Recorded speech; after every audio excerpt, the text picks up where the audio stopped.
नमस्कार विद्यार्थी मित्रांनो, मी दिग्विजय कुंभार, सहाय्यक प्राध्यापक, प्राणीशास्त्र विभाग, रयत शिक्षण संस्थेचे दादा पाटील महाविद्यालय कर्जत. आपण MPSCच्या कंबाईंड पूर्वपरीक्षेसाठी महत्त्वाचा असणारा प्राणीशास्त्र हा घटक आणि त्याच्या अंतर्गत येणारे काही उपघटक आहेत. त्याच्यापैकी प्राण्यांचे वर्गीकरण हा उपघटक आपण अभ्यासतोय. याच्या अगोदर दोन भागामध्ये म्हणजे प्राण्यांचे वर्गीकरण भाग 1 आणि प्राण्यांचे वर्गीकरण भाग 2 हे आपण अभ्यासलेले आहेत.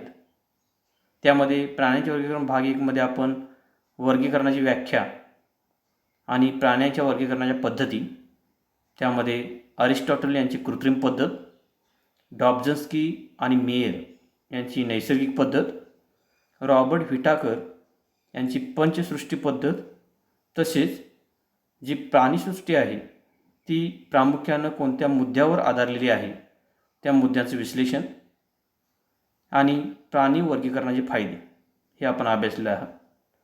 त्यानंतर प्राण्यांचे वर्गीकरण भाग 2 मध्ये आपण असमपृष्ठवंशीय प्राणी किंवा अपृष्ठवंशीय प्राणी म्हणजे काय, त्यांचे 9 संघ म्हणजे संघ रंध्रीय म्हणजे पोरीफेरापासून ते संघ हेमिकॉर्डेटा म्हणजे अर्ध समपृष्ठजीव प्राणी याच्यापर्यंतचा अभ्यास आपण केलेला आहे.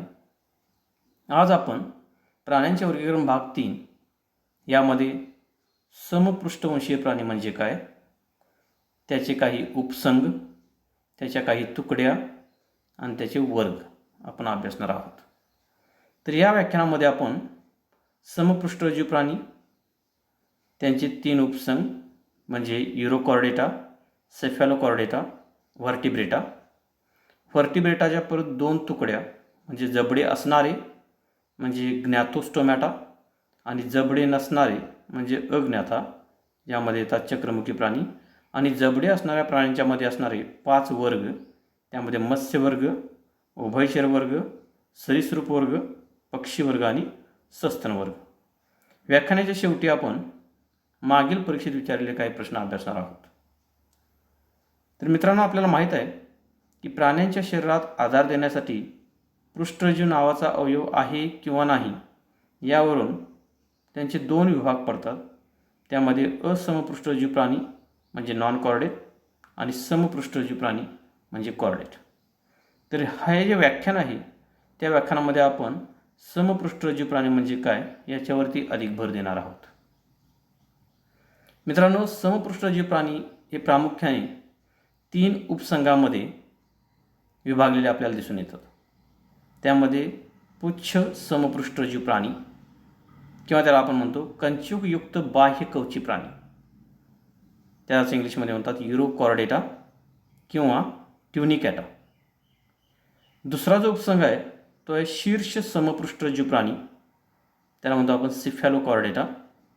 आणि तिसरा उपसंघ आहे पृष्ठवंशीय प्राणी म्हणजे व्हर्टिब्रेटा किंवा त्याला आपण म्हणतो क्रॅनिएटा.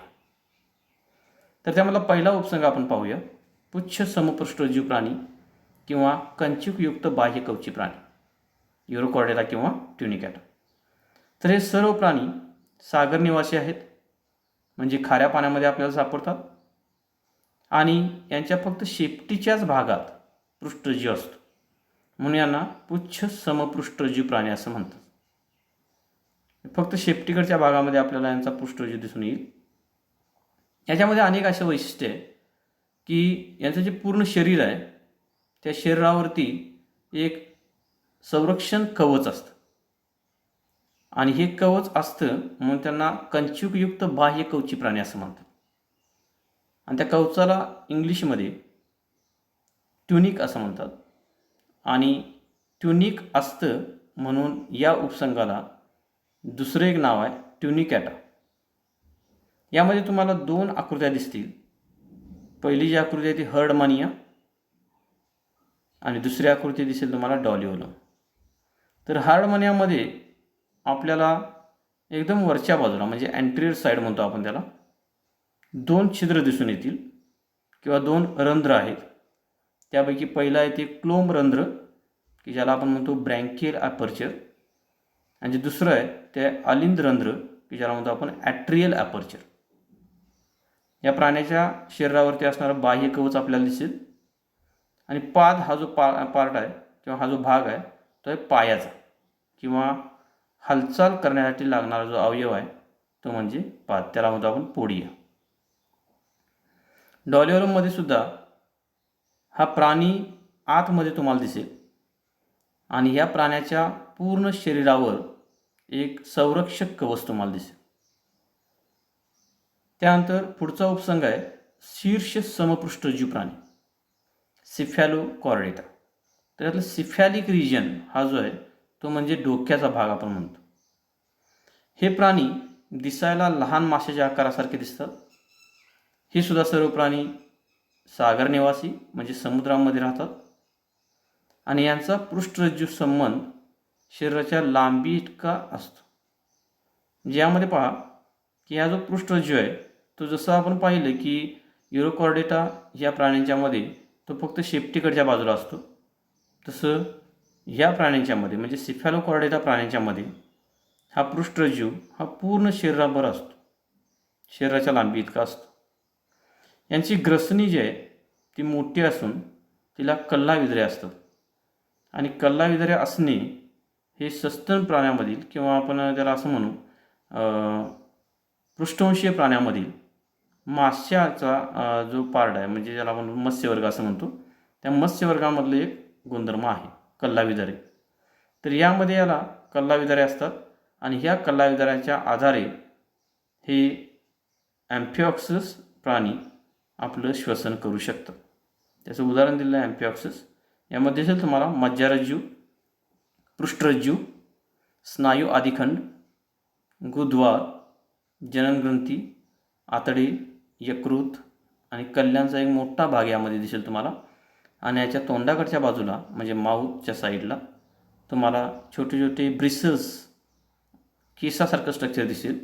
आणि या केसांचा वापर करून हे प्राणी जे पाण्यामधून मिळालेलं जे अन्न आहे ते फिल्टर करून घेतात.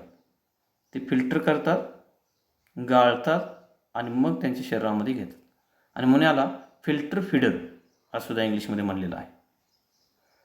तिसरा जो उपसंघ आहे तो आहे पृष्ठवंशीय प्राणी, ज्याला आपण म्हणतो व्हर्टिब्रेटा किंवा क्रॅनिएटा. तर ह्या प्राण्यांच्यामध्ये पृष्ठरज्जू नाहीसा होऊन त्याच्या जागी पाठीचा कणा म्हणजे व्हर्टिब्रल कॉलम असतो की ज्याला आपण म्हणतो की नोटोकॉर्ड हा इथून निघून जातो किंवा नाहीसा होतो आणि व्हर्टिब्रल कॉलम या प्राण्यांच्यामध्ये आपल्याला दिसून येतो. यांचे शीर म्हणजे हेड हे पूर्णपणे विकसित झालेलं आहे आणि त्यांचा मेंदू जो आहे तो मेंदू ब्रेन बॉक्स म्हणजे मेंदूच्या कवटीमध्ये सुरक्षित आहे. यांच्यामध्ये अंतकंकाल म्हणजे एंडोस्केलेटन हे एकतर कास्तिमय म्हणजे कार्टिलेजिनस किंवा अस्थिमय म्हणजे बोनी असतं. म्हणजे कार्टिलेजचं बनलेलं असतं किंवा हाडांचं बनलेलं असतं. काही पृष्ठवंशीय प्राणी आपल्याला जबडे विरहित दिसतात की ज्याला आपण अज्ञाता असं म्हणतो, तर काहींना जबडे असतात आणि त्याला आपण म्हणतो ग्नॅथोस्टोमॅटा. म्हणजे जबडे आहेत की नाहीत यावर आधारित पृष्ठवंशीय प्राण्यांचे जे दोन मुख्य भाग केले जातात. त्यामध्ये पहिला आहे अज्ञाता म्हणजे जबडे विरहित प्राणी आणि दुसरा आहे ग्नॅथोस्टोमॅटा म्हणजे जबडे असणारे प्राणी. जबडे विरहित प्राण्यांमध्ये आपल्याला एक वर्ग दिसून येईल, त्याला म्हणतो आपण चक्रमुखी प्राणी वर्ग म्हणजे सायक्लोस्टोमॅटा.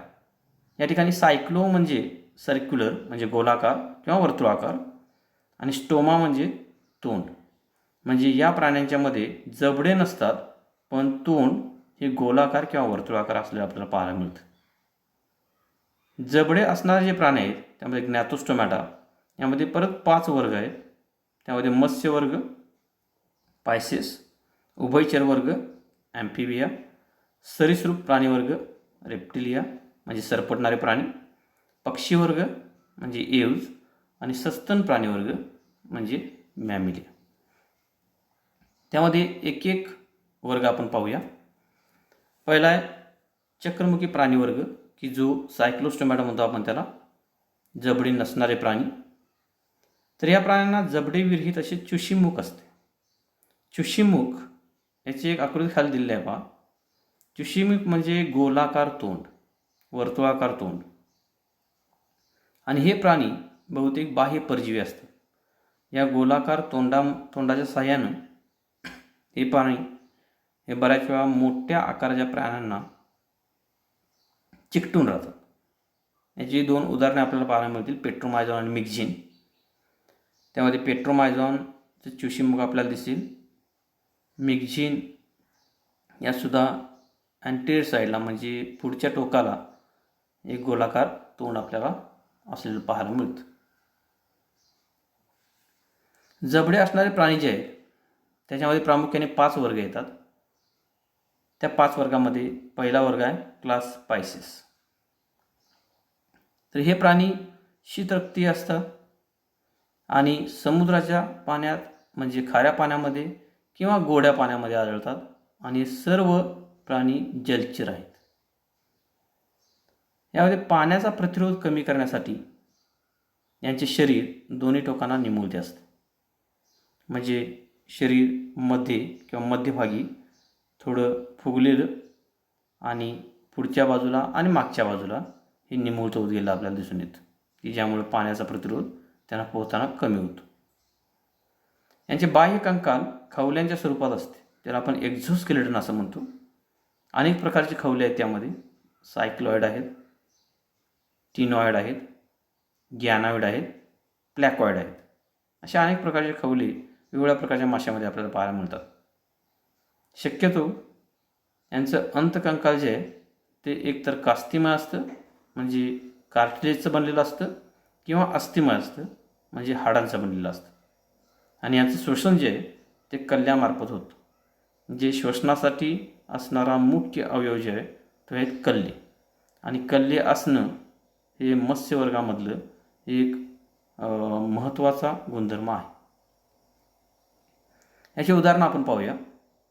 त्यापैकी पापलेट किंवा त्याला म्हणतो पॉम्फ्रेट, समुद्रघोडा म्हणजे सी हॉर्स, लेबिओ रोहिटा म्हणजे रोहू मासा, स्टिंगरे आणि शार्क. तर यामध्ये शार्कमध्ये काही अवयव यांची नावं इथे दाखवलेली आहेत. त्यामध्ये डोळा, पार्श्वरेखा म्हणजे त्याला आपण म्हणतो लॅटरल लाईन सिस्टीम. आणि लॅटरल लाईन सिस्टीम ही मत्स्यवर्गामध्ये सेन्स ऑर्गन याचं सुद्धा काम करते, ज्ञानेंद्रिय. याच्यामध्ये असणारी जी कल्लाविद्रे आहेत ती कल्लाविद्रे आपल्याला दिसून येतील. आणि यामध्ये पोहण्यासाठी असणारा सगळ्यात महत्त्वाचा घटक म्हणजे पर. आणि त्या पर कुठल्या ठिकाणी आहे शरीरावरती त्याच्यावरून त्याची वेगवेगळी नावं पण आहेत. म्हणजे पुच्छपर म्हणजे शेपटीकडचा भाग, पृष्ठपर वरचं, अधरपर म्हणजे खालच्या बाजूचं पर, श्रेणीपर, वक्षपर. यामध्ये असे वेगवेगळे प्रकार यामध्ये आपल्याला पाहायला मिळतील. तर पर किंवा रेज, फिन्स हे त्यांचे हालचाल करण्यासाठी असणारे घटक आहेत. यामध्ये स्टिंगरे याचं नाव स्टिंगरे असं म्हणण्याच्या मागं एक उद्देश असा आहे की त्याच्या मागं त्याच्या शेपटीकडच्या बाजूला एक स्टिंग असतं, एक टोकदार भाग असतो. ह्या टोकदार भागामधून ते माइल्ड पॉयझन म्हणजे कमी प्रतीचं एक विष हे तिथून सोडलं जातं आणि हे विष हा प्राण्यांच्या संरक्षणासाठी वापरलं जातं. यामध्ये पुढचा वर्ग आहे उभयचर प्राणी वर्ग, क्लास ॲम्फिबिया. हे प्राणी त्यांच्या डिंब अवस्थेमध्ये फक्त पाण्यात राहतात आणि जलीय श्वसन करतात. तर प्रौढावस्थेमध्ये ते पाण्यात आणि जमिनीवर पण राहू शकतात आणि जलीय व वायू श्वसन करतात, म्हणून यांना उभयचर प्राणी असं म्हणतात. म्हणजे हे प्राणी हा एक गट असा आहे की जे प्राणी आरामात पाण्यामध्ये आणि जमिनीवरती राहू शकतात. यांची डिंब अवस्था जी आहे म्हणजे ज्याला आपण म्हणतो विकासाची अवस्था, त्यातली जी पहिली अवस्था आहे त्याला आपण टॅडपोल असं म्हणतो. तर हे छोटे छोटे टॅडपोल जे आहेत, बेडकाची पिल्ली म्हणतो आपण त्याला, तर ही पाण्यामध्ये राहतात आणि ज्यावेळी ती पाण्यामध्ये असतात त्यावेळी ती कल्ल्यामार्फत त्यांच्यामध्ये श्वसन करतात. आणि ज्यावेळी ते प्रौढ होतात त्यावेळी हळूहळू त्यांची शेपटी निघून जाते. शेपटीचा भाग हा मागील पायाने घेतला जातो. मागील पाय, पुढील पाय अशा 2 जोड्या तयार होतात पायांच्या आणि मग ते वायू श्वसन करायला लागतात. ह्या सर्व प्राण्यांच्यामध्ये म्हणजे उभयचर प्राणीवर्गामध्ये प्रामुख्यानं बाह्य कंकाल नसतं, म्हणजे एक्झोस्केलेटन ॲब्सेंट असतं. आणि त्वचा जी आहे ती मृदू म्हणजे मऊ आणि श्वसनासाठी नेहमी ओलसर ठेवली जाते. कारण हे प्राणी किंवा यामधले बरेचसे प्राणी हिवाळ्यामध्ये हायबरनेशन आणि उन्हाळ्यामध्ये ॲस्टिवेशन यासारख्या अवस्थेमध्ये जातात. आणि एकदा ह्या इनॅक्टिव्ह अवस्थेमध्ये गेल्यानंतर त्यांना फुफ्फुसामार्फत किंवा कल्ल्यामार्फत श्वसन करता येत नाही. आणि यांचं श्वसन असं 8 महिने वर्षाचे हे त्वचेमार्फत होतं.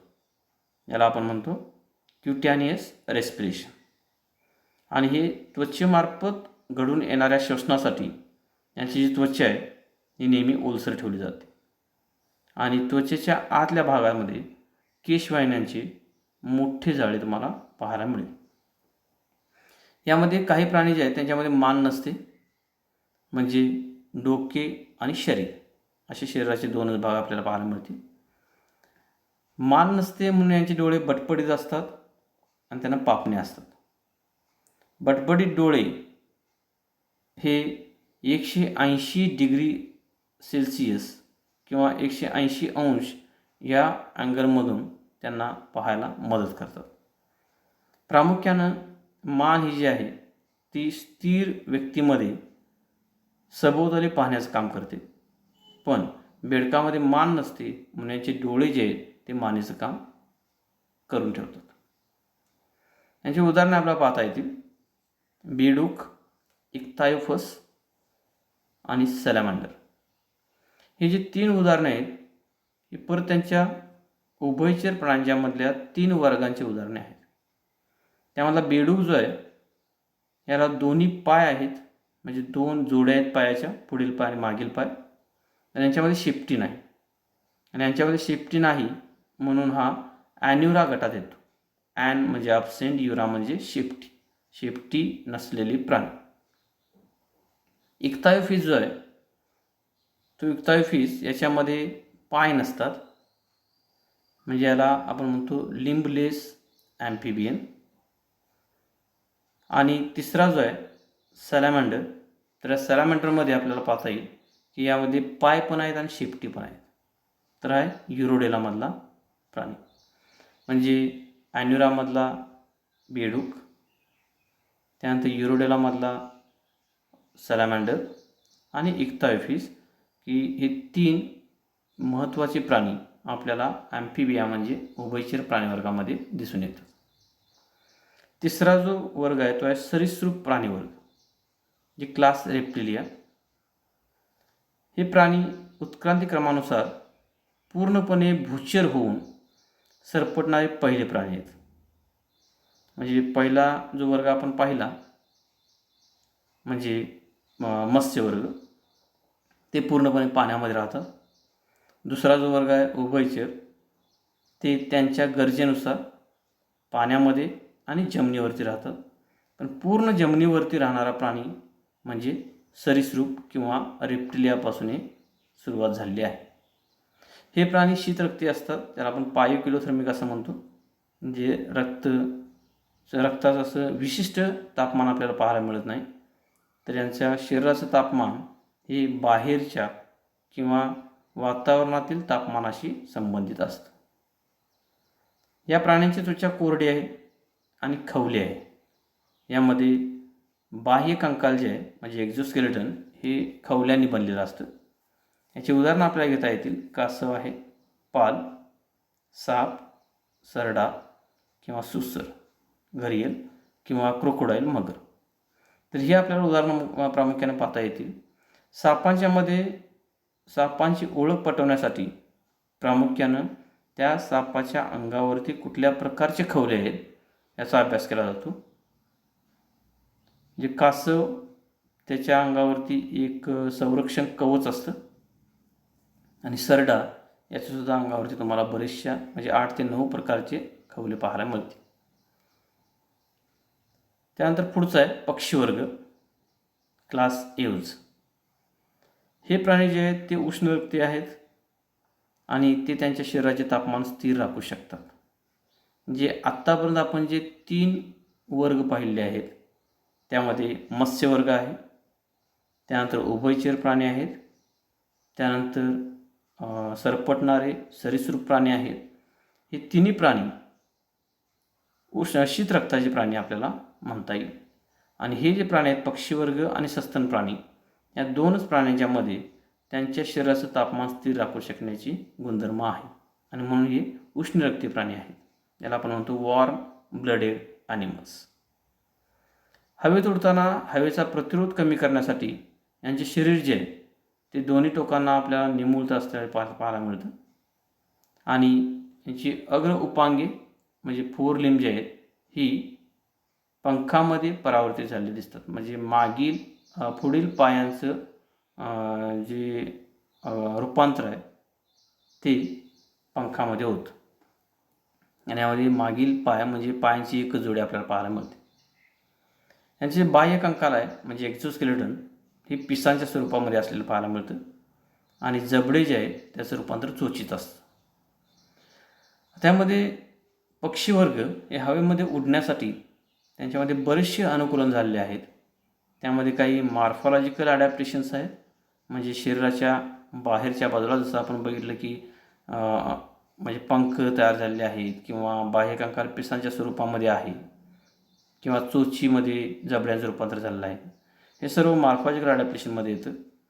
फिजिओलॉजिकल ॲडॅप्टेशन जर बघितलं तुम्ही म्हणजे शरीर संस्थेमधलं अनुकूलन तर यांचं जे फुफ्फुस आहे त्या फुफ्फुसाला काही एअर सॅक्स आहेत, हवेच्या पिशव्या आहेत.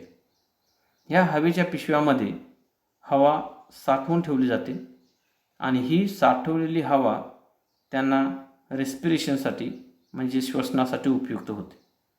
हा जो जास्तीचा ऑक्सिजन आहे तो जास्तीचा ऑक्सिजन पंखामधील स्नायूमध्ये पुरवला जातो आणि पंखामधील स्नायूच्या पेशी हे जास्तीत जास्त ऊर्जा तयार करण्याचं काम करतात. म्हणजे त्यानंतर जे पंख आहेत ती पंख इन्सुलेटरचं काम करतात. म्हणजे उष्णता बाहेरील उष्णता ही शरीराच्या उष्णतेप्रमाणे ही मॅनेज करण्याचे काम करतात पंख. याची उदाहरणं आपल्याला पाहता येतील. मोर, पोपट, कबूतर, बदक, पेंग्विन अनेक प्रकारची उदाहरणे आपल्या पक्षीवर्गामध्ये आपल्याला पाहायला मिळतील. यामध्ये प्रामुख्याने पेंग्विन जो आहे तो पोलार रिजनमध्ये म्हणजे बर्फाळ प्रदेशामध्ये आपल्याला पाहायला मिळतो आणि हा पक्षी उडू शकत नाही. बदक हा नेहमी पाण्यामध्ये किंवा जलचर पक्षी आपण त्याला म्हणतो. हा काही वेळ किंवा काही काळ पाण्यातून बाहेर येतो पण याच्या पूर्ण शरीर प्रक्रिया या पाण्यावरती अवलंबून असतात. त्यामुळं बराच वेळ हा पाण्यामध्ये व्यतीत करतो. त्यानंतर क्वचित उडणारा मोर किंवा कमी अंतर उडणारा मोर हा जमिनीवरती जास्त त्याचा वेळ घालवतो आणि कबूतर किंवा पोपट वगैरे हे आर्बोरियल म्हणजे झाडावरती असणारे पक्षी आपल्याला पाहता येते. त्यानंतर पुढचा जो वर्ग आहे तो आहे सस्तन प्राणी वर्ग. त्याला आपण क्लास मॅमिलिया असं म्हणतो. सस्तन प्राण्यांच्यामध्ये सगळ्यात महत्त्वाचा गुणधर्म म्हणजे दूध स्त्रवणाऱ्या ग्रंथी असतात. म्हणजे दूध स्त्रवणाऱ्या ग्रंथी आणि बाह्य कर्ण त्याला आपण म्हणतो एक्सटर्नल इयर्स. हे 2 जे गुणधर्म आहेत ते फक्त आणि फक्त आपल्याला सस्तन प्राणीवर्गामध्ये पाहायला मिळतात. हेच प्राणीसुद्धा उष्णरक्ती असतात म्हणजे होमिओथर्मिक आहेत आणि बाह्य कंकाल जे आहे म्हणजे एक्झोस्केलेटन ते केसांच्या स्वरूपामध्ये किंवा लोकरीच्या स्वरूपामध्ये आपल्याला पाहायला मिळेल. याची उदाहरणे पहा. उंदीर हा जमिनीमध्ये बिळे करून राहणारा प्राणी आहे. कांगारू, त्यानंतर मध्ये एक चित्र आहे छोटंसं ते आहे डक बिल्ड प्लॅटिपस म्हणजे बदकाच्या चोचीप्रमाणे तोंड असणारा हा एक प्राणी आहे. हा प्राणी सुद्धा काही वेळा बिळामध्ये काही वेळा पाण्यामध्ये राहतो हे उदाहरण इथे देण्यामागचं प्रमुख कारण म्हणजे हा एकमेव असा सस्तन प्राणी आहे की जो अंडी घालतो, ज्याला आपण एग लेईंग मॅमल्स असं म्हणतो. बाकीचे प्रामुख्याने सर्व सस्तन प्राणी हे डायरेक्ट पिल्लांना जन्म देणारे आहेत, पण हा डक बिल्ड प्लॅटिपस याला आपण अंडी घालणारा सस्तन प्राणी असं म्हणतो. त्यानंतर डॉल्फिन आहे पाण्यामध्ये. त्यानंतर वटवाघूळ हा झाडावरती राहणारा सस्तन प्राणी आहे. म्हणजे सस्तन प्राण्यामध्ये सुद्धा त्यांच्या गरजेनुसार त्यांनी अनुकूलन केलेले आहेत आणि ह्या अनुकूलनानुसार ते त्यांच्या वेगवेगळ्या अधिवासामध्ये राहतात. म्हणजे वटवाघूळ हे झाडावरती राहणारा सस्तन प्राणी पक्ष्याप्रमाणे, डॉल्फिन हा माशाप्रमाणे पाण्यामध्ये राहणारा सस्तन प्राणी, त्यानंतर उंदीर हा जमिनीमध्ये बिळे करून राहणारा सस्तन प्राणी, किंवा काही वाईल्ड ॲनिमल जे आहेत म्हणजे जंगली प्राणी, ते जंगलामध्ये राहणारे प्राणी, त्यामध्ये डक बिल्ड प्लॅटिपस हा अंडी घालणारा सस्तन प्राणी. असं अनेक प्रकारचं ॲडॅप्टिव्ह रॅडिएशन्स, वेगवेगळ्या प्रकारचे अनुकूलन आपल्याला सस्तन प्राणी वर्गामध्ये दिसून येतील. तर मित्रांनो, पृष्ठवंशीय प्राणी, त्यांचं उपसंग, त्याच्या तुकड्या आणि त्याचे काही वर्ग आपण अभ्यासले आहेत. आपण मागील परीक्षेत विचारलेले काही प्रश्न अभ्यासूया. त्यामध्ये पहिला प्रश्न आहे, वटवाघळाचा समावेश कोणत्या वर्गात होतो? पर्याय 1 उभयचर, सरीसृप, पर्याय 3 पक्षी आणि 4 सस्तन प्राणी.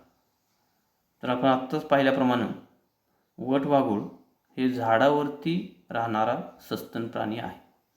त्याचा अचूक पर्याय सस्तन. पुढील प्रश्न आहे, शेपूट आणि पाय असणारा उभयचर वर्गातील प्राणी कोणता? यामध्ये सिसिलियन, त्याला आपण देवगांडूळ असं म्हणतो, किंवा इक्तायफिस आपण उदाहरण पाहिलेलं आहे. त्यानंतर बेडूक, भेक म्हणजे ज्याला आपण टोड असं म्हणतो, जो घरामध्ये आपल्याला पाहायला मिळतो, आणि सॅलामांडर. तर शेपूट आणि पाय दोन्ही असणारा उभयचर वर्गातील प्राणी म्हणजे सॅलामांडर. तर याचं अचूक उत्तर आहे पर्याय 4. त्यानंतर पुढचा प्रश्न आहे, खालीलपैकी कोणत्या प्राण्यात जबडे विरहित असे चुशीमुख असते? चुशीमुख म्हणजे गोलाकार तोंड किंवा वर्तुळाकार तोंड. यामध्ये कासव, ॲम्फिऑक्सस, पेट्रोमायझॉन आणि समुद्रघोडा असे 4 पर्याय आहेत. आणि याचं अचूक उत्तर आहे पेट्रोमायझॉन, की ज्याला सायक्लोस्टोमॅटा, त्यामध्ये चक्रमुखी प्राण्यांच्यामध्ये आपल्याला अभ्यासाला मिळतो. त्यानंतर खालीपैकी सस्तन प्राणी ओळखा. वटवाघूळ, स्टिंगरे, कासव आणि पेंग्विन. याचं अचूक उत्तर आहे वटवाघूळ. पुढचा प्रश्न आहे, खालीपैकी कोणत्या माशामध्ये अंतकंकाल अस्थिमय असतं? त्यामध्ये रोहू, पापलेट, समुद्रघोडा आणि शार्क असे 4 पर्याय आहेत. आणि अंतकंकाल म्हणजे एंडोस्केलेटल, हाडाचं बनलेलं असतं, हे फक्त रोहूमध्ये, किंवा आपल्याला असं म्हणता येईल गोड्या पाण्यातील बऱ्याच माशामध्ये किंवा अनेक माशांच्यामध्ये गोड्या पाण्यातील जे अंतकंकाल आहे ते अस्थिमय असतं. आपण दुसरे 3 पर्याय जर पाहिले म्हणजे पापलेट, समुद्रघोडा आणि शार्क, हे तिन्ही मासे आपल्याला प्रामुख्याने समुद्रामध्ये किंवा खाऱ्या पाण्यामध्ये पाहायला मिळतात. आणि या तिन्ही माशांचं अंतकंकाल हे कार्टिलेजिनस किंवा कास्तीजन्य पदार्थापासून बनलेलं आपल्याला पाहायला मिळतं. तर याचा अचूक पर्याय रोहू. पुढचा प्रश्न आहे, खालीपैकी कोणत्या वर्गात उष्णरक्तीय प्राणी आढळतात? मत्स्य प्राणी वर्ग, उभयचर प्राणी वर्ग, सरीसृप प्राणी वर्ग आणि चौथा पर्याय पक्षी वर्ग. तर आपण पाहिल्याप्रमाणे मत्स्य प्राणी वर्ग, उभयचर आणि सरीसृप हे तिन्ही प्राणी शीतरक्तीय प्राणी आहेत. त्याला आपण पायोकिलोथर्मिक ॲनिमल्स असं म्हणतो. आणि पक्षी वर्गामध्ये जे पक्षी आपल्याला सापडतात हे सर्व उष्णरक्तीय प्राणी आहेत. म्हणजे याचा अचूक पर्याय 4 पक्षी वर्ग. पुढील प्रश्न आहे, यांना कंचकयुक्त बाह्यकवची प्राणी असं म्हणतात. त्यामध्ये पहिला पर्याय चक्रमुखी प्राणी, दुसरा आहे शीर्ष समपृष्ठरज्जू प्राणी, तिसरा आहे पुच्छ समपृष्ठरज्जू प्राणी आणि चौथा आहे सरीसृप प्राणी. आता यामध्ये कंचुकयुक्त बाह्य कवच असणारे किंवा ट्युनिक असणारे जे प्राणी आहे ते पुच्छ समपृष्ठरज्जू प्राणी, आणि म्हणून याचा अचूक पर्याय आपल्याला पाहता येईल 3 पुच्छ समपृष्ठरज्जू प्राणी. शेवटचा प्रश्न आहे, खालीपैकी कोणत्या प्राण्यात बाह्य कंकाल नसते आणि त्वचा बहुतेक मृदू आणि श्वसनासाठी नेहमी ओलसर ठेवली जाते? तर प्रत्येक वर्गामध्ये आपल्याला असं पाहता येईल की कुठल्या ना कुठल्या प्रकारचं बाह्य कंकाल आपल्याला पाहायला मिळतं. म्हणजे मत्स्य वर्गामध्ये खवले आहेत, त्यानंतर सरीसृप किंवा सरपटणारे प्राणी आहेत त्याच्यामध्ये खवले आहेत, परत पक्षी वर्गामध्ये पिसे आहेत आणि सस्तन वर्गामध्ये केस आहेत किंवा फर आहे. तर यामध्ये एकमेव असा वर्ग आहे की ज्याच्यावरती बाह्य कंकाल नसतं आणि वर्षातील 8 महिने म्हणजे हिवाळा आणि उन्हाळा हे प्राणी ॲस्टिवेशन आणि हायबर्नेशनमध्ये जातात आणि ह्या इनॅक्टिव्ह पिरियडमध्ये ते त्यांच्या त्वचेमार्फत श्वसन करतात आणि याचा अचूक पर्याय बेडूक. तर मित्रांनो, आपण प्राण्याचे वर्गीकरण या भाग 1, भाग 2 आणि भाग 3 या तिन्ही व्याख्यानामध्ये आपल्या MPSCच्या कंबाईंड पूर्वपरीक्षेसाठी जेवढा भाग महत्त्वाचा आहे तेवढा भाग आपण इथं अभ्यासलेला आहे. धन्यवाद.